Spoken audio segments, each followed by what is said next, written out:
ನಮಸ್ಕಾರ ಸ್ನೇಹಿತರೆ, ಇದೀಗ ತಾನೇ ಬಂದಿರುವ ಮುಖ್ಯವಾದ ಮಾಹಿತಿಗಳು. ಗೃಹಲಕ್ಷ್ಮಿ ಯೋಜನೆ ಫಲಾನುಭವಿಗಳಿಗೆ ಗುಡ್ ನ್ಯೂಸ್ ಕೊಟ್ಟ ಲಕ್ಷ್ಮಿ ಹೆಬ್ಬಾಳ್ಕರ್ ಅವರು. ಬಾಕಿ ಕಂತು ಜಮಾ ಬಗ್ಗೆ ದೊಡ್ಡ ಘೋಷಣೆ. ಸಿಎಂ ಸಿದ್ದರಾಮಯ್ಯನವರು ಕೂಡ ಮುಖ್ಯವಾದ ಮಾಹಿತಿ ಕೊಟ್ಟಿದ್ದಾರೆ.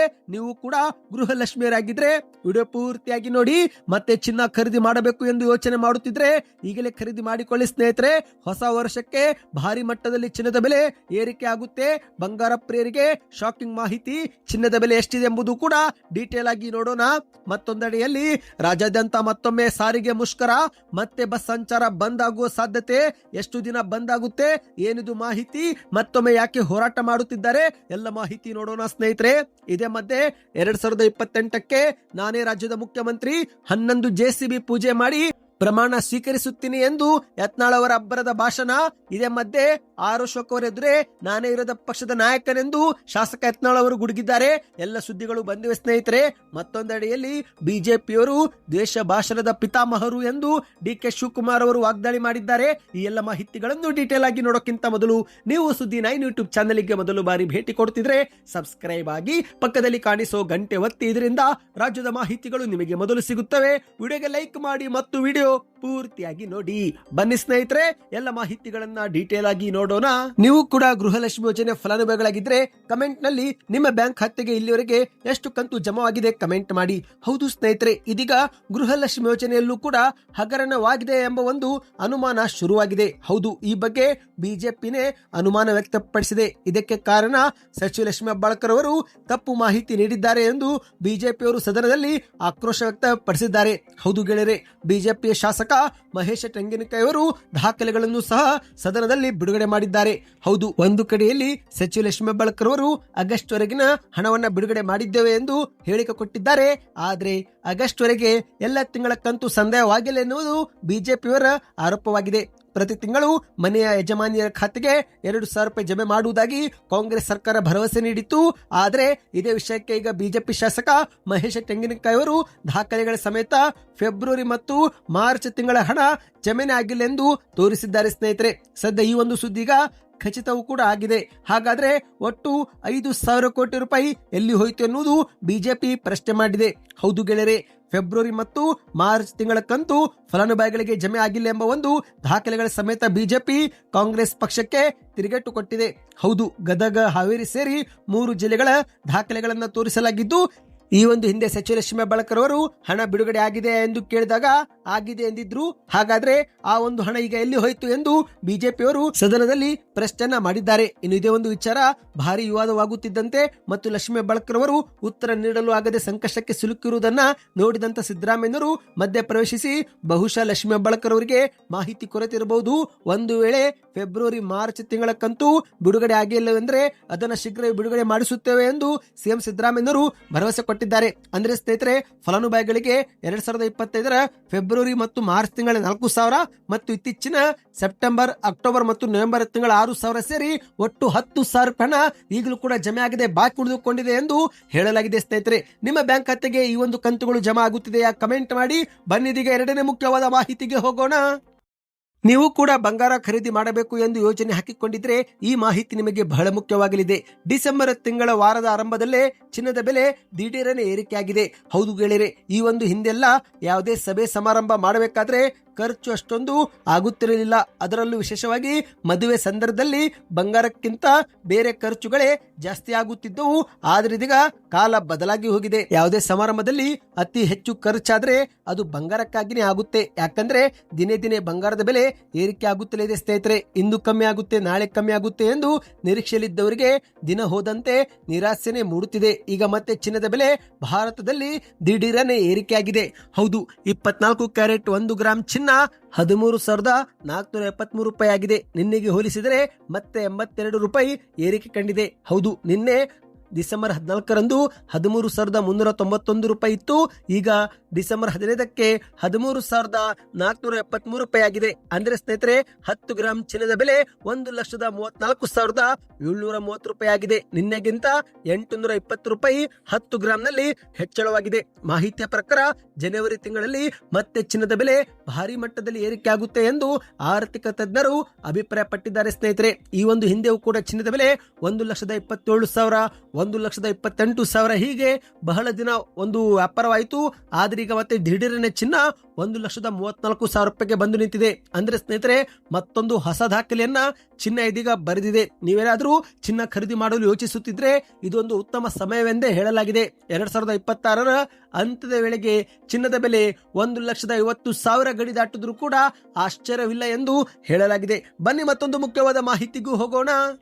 ಇದೀಗ ರಾಜ್ಯ ಸರ್ಕಾರದ ವಿರುದ್ಧ ಸಾರಿಗೆ ನೌಕರರು ಮತ್ತೊಮ್ಮೆ ಸಿಡಿದಿದ್ದು ಮತ್ತೆ ತಮ್ಮ ಬೇಡಿಕೆಯನ್ನ ಈಡೇರಿಸಬೇಕೆಂಬ ಕುರಿತಂತೆ ಪ್ರತಿಭಟನೆ ಮಾಡಲು ಸಾರಿಗೆ ನೌಕರರು ಮುಂದಾಗಿದ್ದಾರೆ. ಹೌದು, ರಾಜ್ಯ ಸರ್ಕಾರ ಈ ಒಂದು ಹಿಂದೆ ನಡೆಸಿದಂತ ಸಾಲು ಸಂಧಾನ ಸಭೆಗಳು ಯಾವುದೇ ನಿರ್ಧಾರಕ್ಕೆ ಬರದೆ ವಿಫಲವಾದ ಹಿನ್ನೆಲೆಯಲ್ಲಿ ಈಗ ಮತ್ತೊಮ್ಮೆ ರಾಜ್ಯದ ಸಾರಿಗೆ ನೌಕರರು ಪ್ರತಿಭಟನೆಯ ಹಾದಿ ಹಿಡಿದಿದ್ದಾರೆ.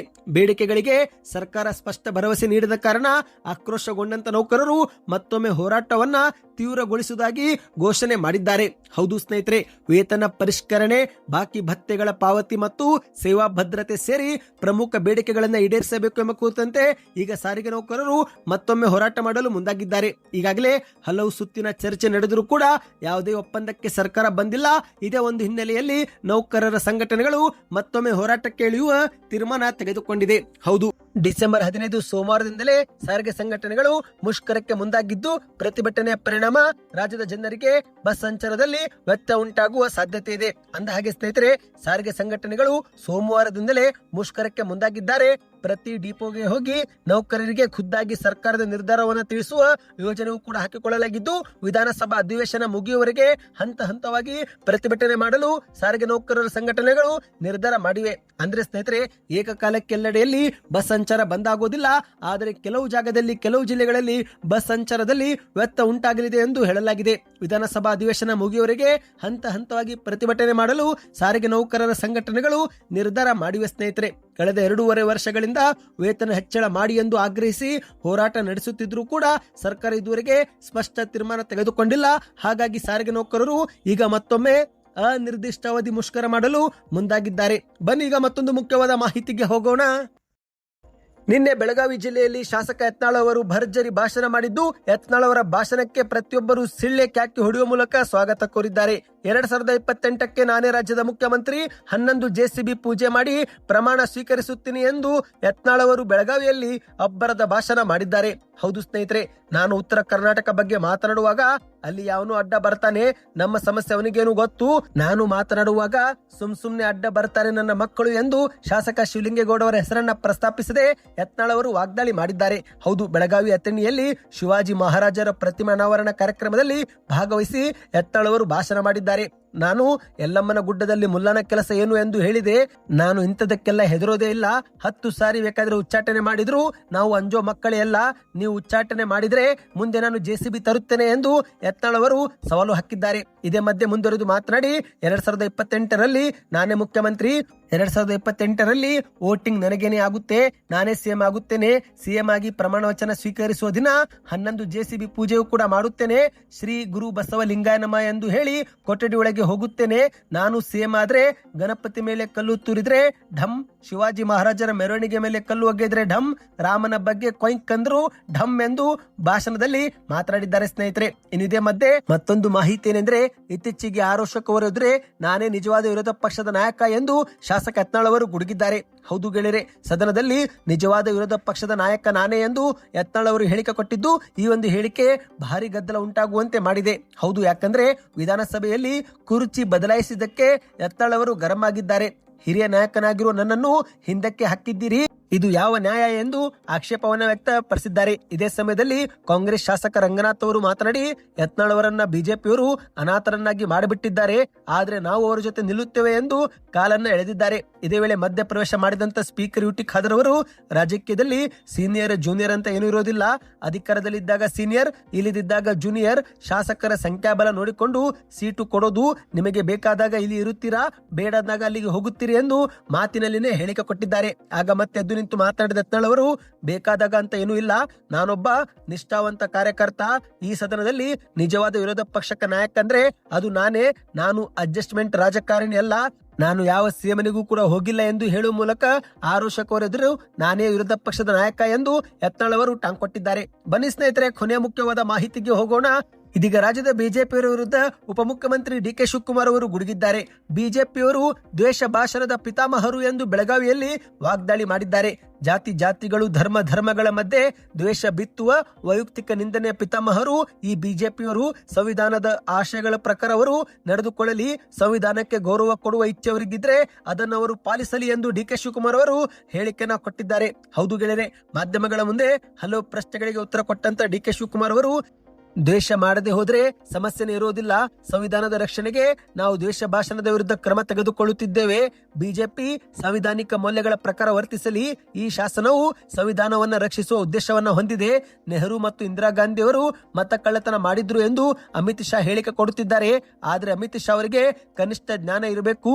ಅವರ ಕಾಲದಲ್ಲಿ ಬ್ಯಾಲೆಟ್ ಪೇಪರ್ ಬಳಸಲಾಗುತ್ತಿತ್ತು. ಹೀಗಿರುವಾಗ ಮತ ಕಳ್ಳತನ ಹೇಗೆ ಸಾಧ್ಯ ಎಂದು ಡಿಕೆ ಶಿವಕುಮಾರ್ ಅವರು ಪ್ರಶ್ನೆಯನ್ನ ಮಾಡಿದ್ದಾರೆ. ಸದ್ಯಕ್ಕೆ ಎಷ್ಟೇತು ಸ್ನೇಹಿತರೆ, ಈ ಎಲ್ಲ ಮಾಹಿತಿಗಳು ನಿಮಗೆ ಇಷ್ಟವೆನಿಸಿದರೆ ವಿಡಿಯೋಗೆ ಲೈಕ್ ಮಾಡಿ. ಹೆಚ್ಚಿನ ಮಾಹಿತಿಗೋಸ್ಕರ ಚಾನಲ್ಗೆ ಸಬ್ಸ್ಕ್ರೈಬ್ ಮಾಡಿ, ವಿಡಿಯೋನ ಲೈಕ್ ಮತ್ತು ಶೇರ್ ಮಾಡಿ.